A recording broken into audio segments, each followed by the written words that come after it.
a moment, you'll hear James Stewart as the six-shooter, just one of the many fine programs brought to you Sundays on NBC. Later this evening, listen to the NBC Star Playhouse with one of your favorite stars. Hear Stroke of Fate and the story of what might have happened if fate had reversed historical facts. And be sure to keep tuned for the dramatic story of Last Man Out. It's a wonderful lineup of great programs, all of them heard only on NBC. James Stewart as the six-shooter.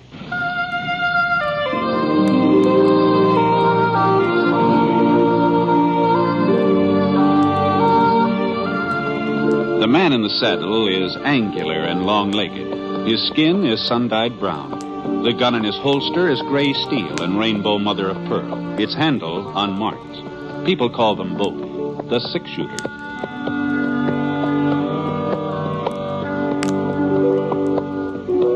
The NBC Radio Network presents James Stewart as the Six-Shooter, a transcribed series of radio dramas based on the life of Britt Ponset, the Texas plainsman who wandered through the Western Territories, leaving behind a trail of still-remembered legends.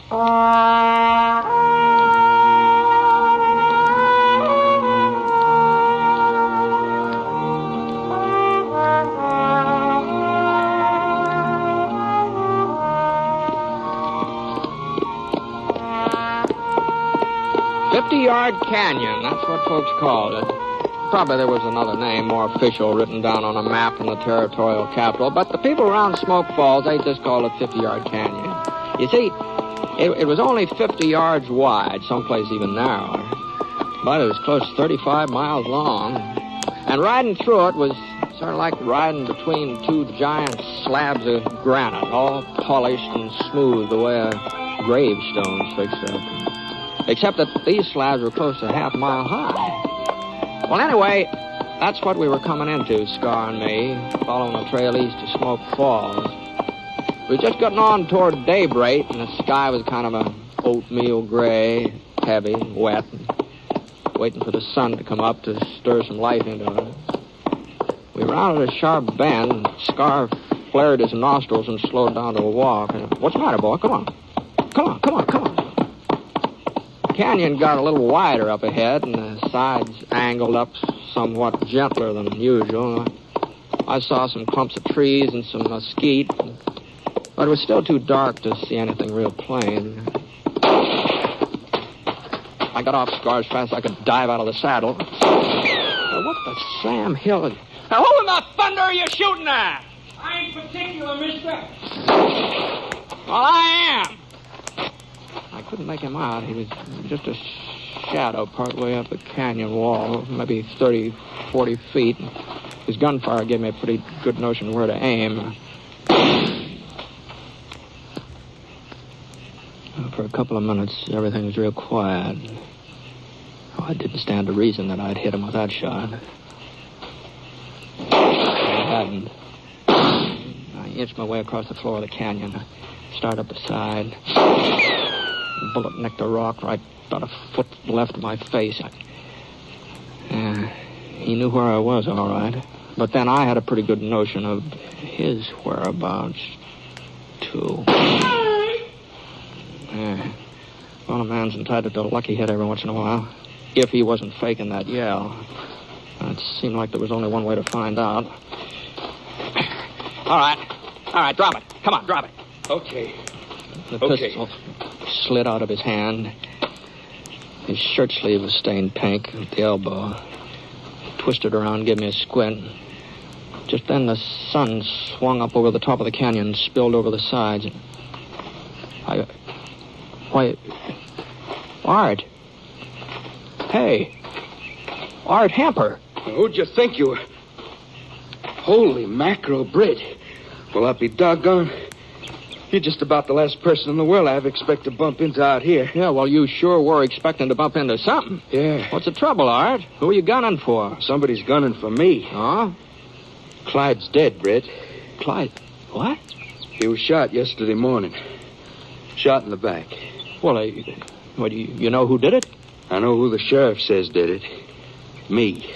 What, he thinks you killed your own brother? Stepbrother. Clyde and me weren't real kin. But we was as close as if we did have the same blood. Yeah. Well, speaking of blood, Art, that elbow of yours... A bullet only grazed me. I'll tie my bandana around it. No, you better let me give you a hand. Here, I'll tell you. Where'd the sheriff get the idea you had something to do with Clyde's being shot? Well, it's kind of a roundabout story. You see, Pa died a couple of months ago. Oh, I didn't know that. I'm sorry to hear that. Oh, sure. There. Yeah, well, that ought to take care of your arm for the time being. Thanks. Well, in his will, Pa left things equal, half to me and half to Clyde. Uh-huh. Folks got the idea that him being my father and not Clyde's, well, they thought I was kind of put out by Clyde's getting the same as me. But you weren't. Oh, of course not, Britt. I didn't have no complaint. Clyde was as close to Pa as I ever was. He was entitled to just as much. Uh-huh. Well, how did Clyde happen to get shot, Art? That's what I don't know. I just don't. I'd give anything in the world if I did. Well, you said yesterday... Well, in the morning, about 7 o'clock, I was in the barn hitching up the buckboard. I heard somebody at the pump outside. I figured it was Clyde drawing a bucket of water, and then I heard the gun go off. I started for the door, but before I could get there, Clyde stumbled into the barn. He was holding on to his belly, and he fell forward into my arms. That's where he died, Britt. In my arms. He didn't say anything? Oh, he tried to talk, but the words just wouldn't come out. He tried to tell me who shot him, but just couldn't. I'll find out, though, Britt. Someday I'll find out and I'll get even. I'll take it easy, Art. Instead of blaming me, why ain't Sheriff Vale looking for the guilty man? Why ain't he going after the real killer? Well, you're sure the sheriff does blame you? Well, he arrested me yesterday afternoon. Oh, I see. Tried to take me into town, but I gave him the slip. Rode up into the canyon here. Oh, well, now, you shouldn't have done that, Art. If you're innocent, you'll get a chance to prove it. Running away, that just makes you look guilty. I gotta prove anything dangling from the branch of a tree. What are you talking about? They was gonna lynch me. George Crump and Sam Bitley and the other fellas were the sheriff, and he wasn't gonna do nothing to stop him. He said hanging was better than I deserved. You don't know Sheriff Elbridge. No, he must be new to Smoke Falls. Well, he don't believe in wasting time with trials and juries. I wouldn't be the first man Vale's let the boys take care of. I see. That's why I had to get away. Oh, I knew I couldn't run too far before they'd catch up with me out here in this canyon. Well, you are kind of boxed in. Yeah, but I figured a day or so and the fellas had cooled down, listen to reason. Maybe they'd even pick up the real killer's trail by then. Uh-huh. I thought you was one of Vale's posse when I heard your horse. That's the reason I fired. I wasn't aiming to kill anybody, understand, Britt? I was just hoping to scare you off. Uh-huh. Well, even so, it sort of seems like to me you stand a good chance of making things worse for yourself the way you've been acting. I'm not saying that a man has to sit tight and let himself get lynched, but it just... What do you think I ought to do, Britt? Well, I don't know. I'm riding into Smoke Falls. We could ride along together. If you give yourself up, that ought to be something in your favor. Well, yeah, I guess you're right. My horse is starting to go lame. I couldn't go much further anyhow, but tell you the truth, Britt, I'm scared. You scared? Well, they had a rope. George Crump was carrying it when the sheriff arrested me. And the way the fellas looked, their eyes half closed and their faces red, sort of like they had a fever. I ain't never been a coward, Britt, but I was scared. Well, like you said, they'd probably cool off by now. Well, if there was some way I could just be sure. Britt, maybe if you was to talk to him first. Talk to him? Well, before I give myself up. They must be following me. You're bound to run into them on your way into town. Well, I suppose so. Oh, they'd listen to you. They respect you, and they'd have to listen. Even Sheriff Vale must have heard about the six-shooter. You could tell him that I never had nothing against Clyde. You knew he was always friendly, even when we was kids. Sure. Well, if you'd make the sheriff understand and the boys with him, well, then I'd feel better about going back into town.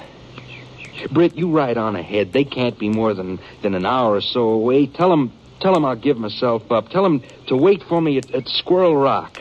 You know where that is, don't you? Yeah, I guess so. Well, tell them I'll meet him there at noon. I don't know, Art. You don't think I'd run out on you, Britt? You don't think I'd do a thing like that? No, but I... Well, all right, then. Squirrel Rock at noon. That'll give my pony time to rest up. Well, afterwards, after I'm all straightened out with the sheriff, Well, we'll find out who killed Clyde. You'll help me find out, won't you? I'll help if I can, all right? Thanks, Britt. There's just one thing, though. Yeah? Now, suppose I don't meet up with the posse. Well, you couldn't very well miss them here in the canyon. No, maybe they've turned around. Maybe they've gone back. Well, in any case, I'll be at Squirrel Rock at noon. If the posse ain't there, you wait for me just the same. I'll go into Smoke Falls with you.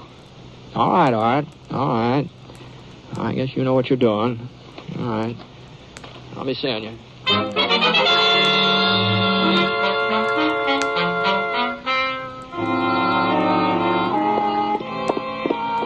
It was about 10 o'clock in the morning when I passed Squirrel Rock. Not much later when I met up with the posse. It wasn't much of a posse, though, just 3 men. The fellow in the lead gave his pinto the spur and trot up ahead of the other 2. He's a good-sized man, big bone, solid, with a tangle of red hair and splotches of freckles across his face. And the way he wore his revolvers and rested his hand against the butt of one of them, you could tell who he was, too. Even if you didn't happen to notice the star on his breast. Howdy. Morning. I'm Sheriff Vail from Smoke Falls. Yeah, I've been expecting to run into you, Sheriff. Oh? My name's Ponset. Britt Ponset? It sure is. Well, how are you, Britt? What are you doing around here? Oh, I'm just passing through, George. Hey, Sheriff, ain't you never met up with the 6-shooter? No, can't say as I have. Heard about him, though. And this here's Sam Bitley, Britt. Oh, yeah. Howdy. You said something about expecting us, Ponset. Yeah. Art Hemper thought you'd be heading up this canyon. Hemper? What were you?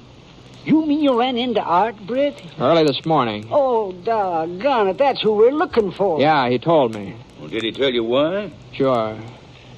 Yeah, his brother was killed yesterday. You wanted for murder. And you knew all that? You just let him go scot-free? So what'd you expect me to do? You could have brought him in, saved us the trouble. Yeah. I'm not a part of your posse, Sheriff. Besides, Art willing to give himself up. Give himself up. He says he didn't have anything to do with Clyde's death. The only reason he ran off is because you were talking about lynching him. Say, Britt, how you gone loco? You didn't actually believe him, Ponset. Well, I've known Art for a good many years, Sheriff. Well, looks like we know him a little better than you do. Yeah, I saw it, Britt. The whole thing with my own eyes. I saw the murder. Now, hold on, George. Now, you didn't see I it. tell you, I saw it. I was riding past the Hemper Ranch, and Clyde and Art were out behind the barn. They didn't notice me. They were too busy arguing and shouting. Then Clyde turned and started to walk towards the house. Well, Art pulled out his gun and shot him in the back. Clyde didn't even have a chance to draw. Well, is that the truth, George? As true as anything in this world. Well, I swung around, and I headed into town to get the sheriff. And that's when Art spotted me.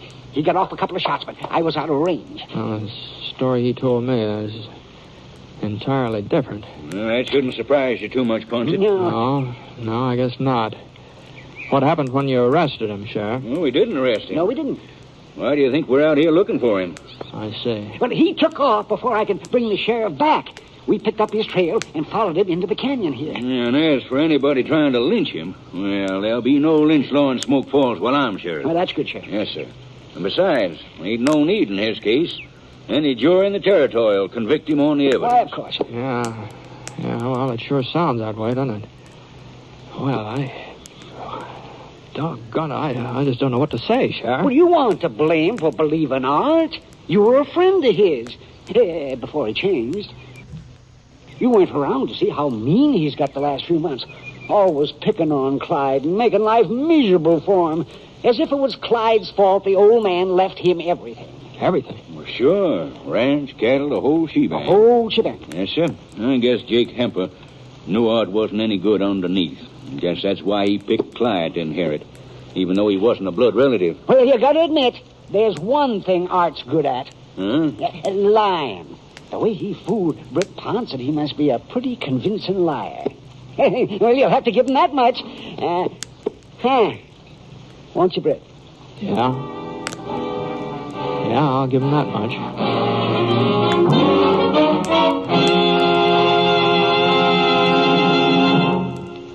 We'll continue with James Stewart as the 6-shooter in a moment, because I'd like to answer a question that so many of you have written in to ask. It's about our theme music on the show, and believe me, we like it too. It's called Highland Lament. But I'm sorry to say there's no way for you to obtain it to play in your own home. You see, all of our music has been recorded for broadcast only, and it simply isn't available in any form at your music store. But thanks for writing anyway. Your good letters are tremendously appreciated by all of us. Incidentally, while Jimmy Stewart is kept pretty busy with the six-shooter and his motion picture work, one of his happiest activities is keeping up with his twin daughters, Judy and Kelly, at home. There's a nice picture story of the Stewarts and their twins in the current issue of McCall's Magazine.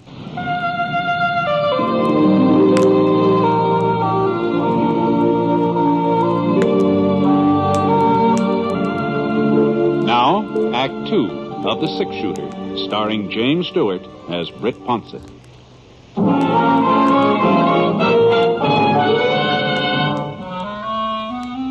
Well, there wasn't anything else I could do but just tell Sheriff Vale the whole cock and bull story just the way Art had given it to me. I felt like crawling in a prairie dog hole. Oh, not just because Art had made a fool of me. It's more than that.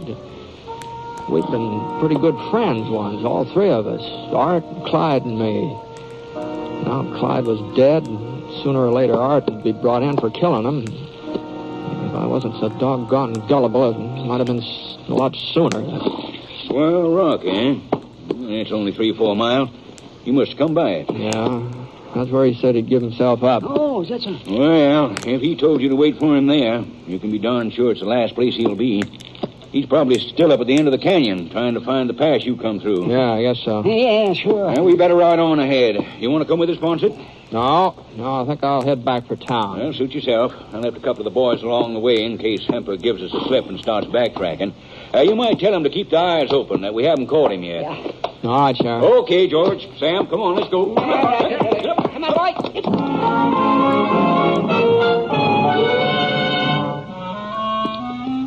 Well, that's what I intended to do. Just head straight for Smoke Falls, but somehow I found myself turning around.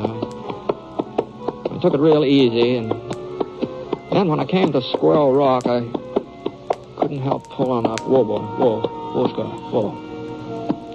It was just about noon. The sun was square in the middle of the sky. There sure wasn't any sign of Art Hemper either. Not that I really thought he'd be there, not after what I'd found out from the sheriff. I'd never looked at that rock real close before.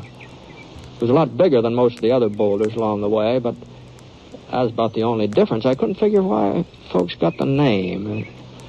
It sure didn't look much like a squirrel to me. It was big, though. Wasn't any doubt about that. If it had been a couple of feet wider, it had blocked the whole canyon. And I remember thinking to myself, a man could hide almost anywhere around there real easy. The only trouble was I didn't think of it soon enough. Right on time, Britt. Yeah, so are you, Art. You don't mind getting off your horse, do you?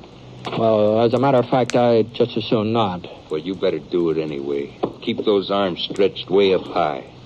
Uh-huh. All right. Now, you can unbuckle your gun belt, but use only one hand, your left one. Yeah, okay. Thanks.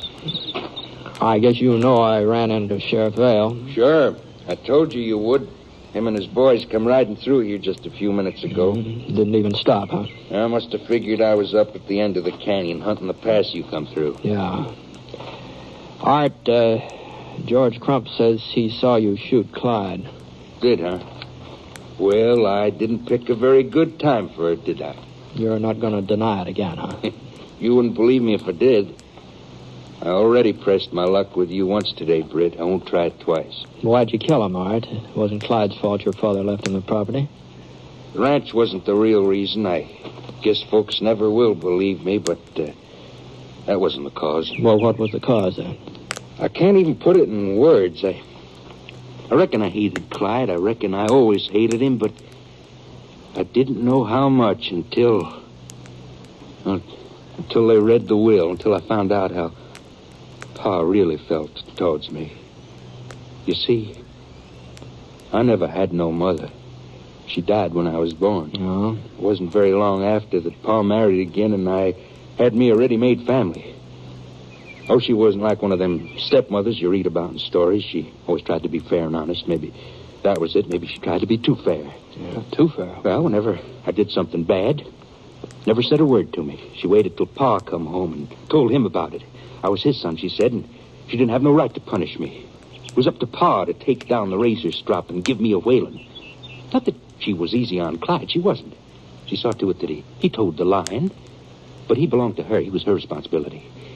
He got plenty of whippings, too, but it was her that give it to him.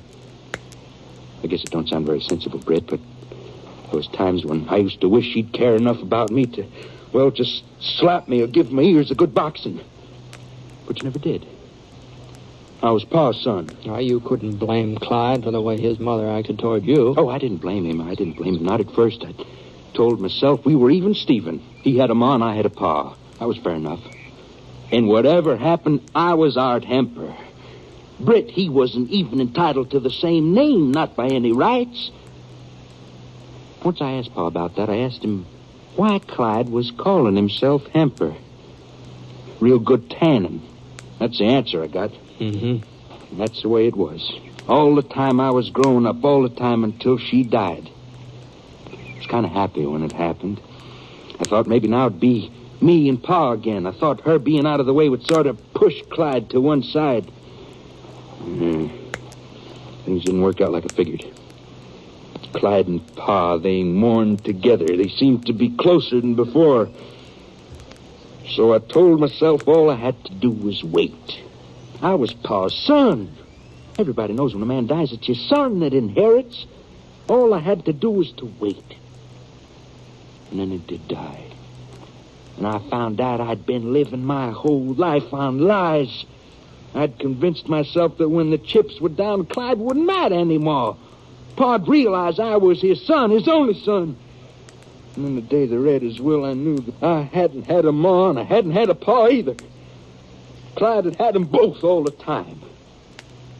So I had to kill him. Maybe if he was dead, things would be different. Art. Stay where you are, Ponset. Now, listen, Art. Now, listen to me. I think I understand what you're trying to tell me. Some of it, anyhow. And maybe you weren't exactly responsible for what you did to Clyde, but you've got to give yourself up. Give myself up! For the first time in my life, I've got a reason for living. There's nobody standing in my way, not anymore. There's a posse standing in your way. They're past us now. They've gone up the canyon. I can ride out the Smoke Falls Gap without them even knowing. Sheriff Vale's no fool, Art. He figured you might slip by him. That's why he left some men behind. Well, they won't stop us, Britt. Us? Sure. You're taking me in town. I'm your prisoner. Of course, this gun of yours won't be loaded, but nobody's going to know that. And nobody's going to know I'm holding my own gun just inside my shirt. That nick you give me on the elbow, it's going to come in real handy. All right, Britt. Here's a 6-shooter. Not that it'll be much use to you now.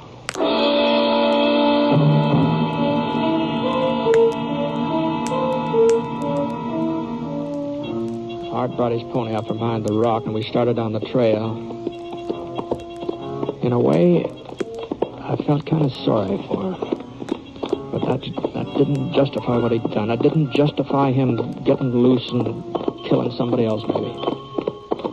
We were getting close to the mouth of the canyon now, and the trail kind of straightened out. I figured we ought to meet up with one of the sheriff's boys somewhere along about here.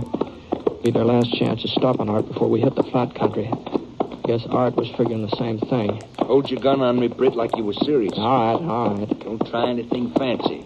We rode out for about 5 minutes more, and then I spotted him. Fellow leaning against the side of the canyon with a carbine across his arm. He must have been dozing, but when he heard us, he came awake fast, and the carbine swung around ready for business. All right, hold up there. So you got him, huh? Yeah, I got him. Who are you, mister? I didn't see you with the posse. My name's Ponset, Britt Ponset. Oh, sure, the 6-shooter. Did he give you any trouble, Mr. Ponset? No, not so far. Well, where's the sheriff? He's back a ways. He'll be coming along. Well, maybe you ought to wait up here. We can all ride into town together. Now, the sheriff said Ponset was to go on ahead. Oh? That's so, Mr. Ponset? Yeah. Yeah, that's what he said. Well, I guess you can take care of him. You ain't gonna need no help. Not with that gun of yours. I hear it's about the fastest shooting 6-gun ever been turned out. Say, maybe you would like to take a look at it. Wait a minute. Here, catch. Are you crazy, Mr. Ponset, throwing your gun around like that? Why, if I wasn't covering Art there... But you are covering him. Huh? Britt, I told you. Look out, I was Ponset! already diving for the ground. Art fired through his shirt. The bullet slid across the back of Scar's neck. Art didn't get a second chance. The carbine slugs tore into his chest and knocked him off his horse. He just lay there. He was bleeding bad.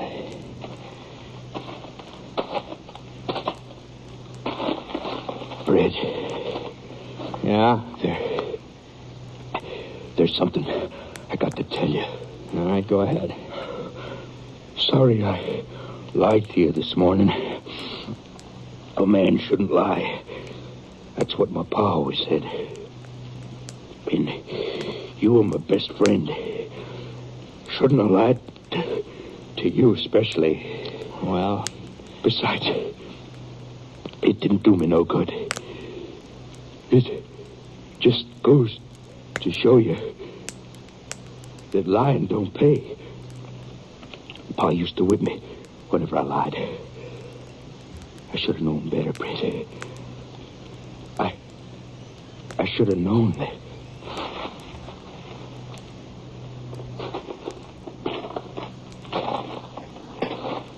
Well, if that don't take the cake.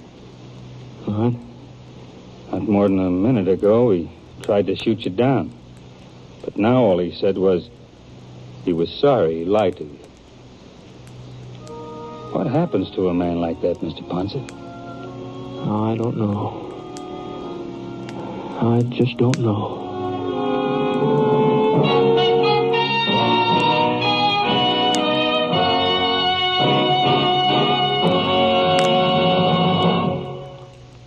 The Six-Shooter is a transcribed NBC Radio Network production in association with Review Productions. It is based on a character created by Frank Burt, and it's written by him. Mr. Stewart may soon be seen in the Universal International picture, The Glenn Miller Story. Others in the cast were Shepard Menken, Bill Johnstone, Frank Gerstle, and Howard McNear. Special music for this program was by Basil Adlam, and the entire production is under the direction of Jack Johnstone. All characters and incidents were fictitious, and any resemblance to actual characters or incidents is purely coincidental. This is Hal Gibney speaking. We hope you enjoyed this episode of The Six-Shooter with James Stewart. If you did, hit that like button. Comment. Leave us a comment. Tell us what other radio shows you'd like to listen to. And of course, subscribe for more classic Western radio adventures.